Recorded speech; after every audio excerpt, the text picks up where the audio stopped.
Hello, it's Dr. Juice here, and today we're going to be talking about the best way to get your information. Talk about tips for not being biased in the information you receive, while nonetheless having a fun time consuming good news sources. You want to listen to this to avoid bias in your life. You could have a lot of biased sources of info, and you wouldn't even know it, and these are some ways to avoid that. So let's get started.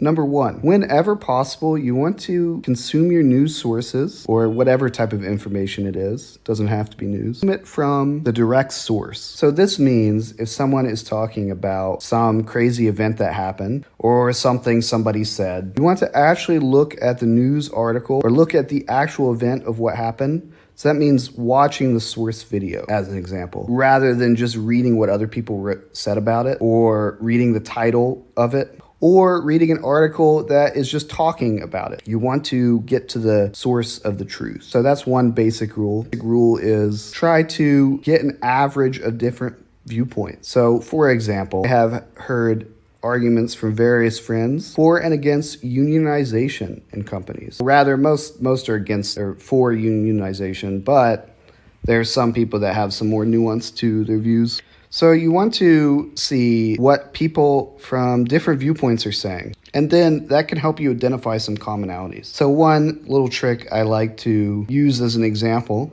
is if you take the same event or news piece and you get it from sources that are on opposite sides of the political spectrum. So in the United States, this means if you're looking at Democrat and Republican news sources, maybe you read something from CNN and you read the same thing from Fox News. Both are considered extreme in their viewpoints on both ends of the spectrum. And then you take the average of those viewpoints, or rather you look what the commonalities are. Because if they both are saying at something and saying this is true, then chances are it's probably true.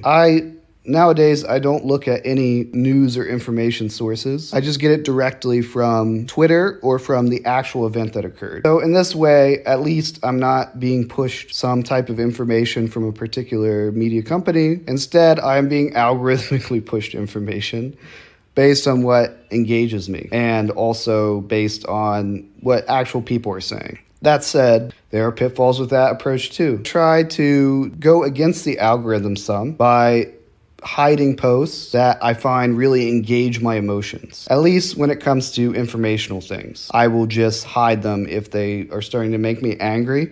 This means I'm probably not consuming high quality content. So if you can notice whenever you get angry about some news source, that's a good sign to ignore it.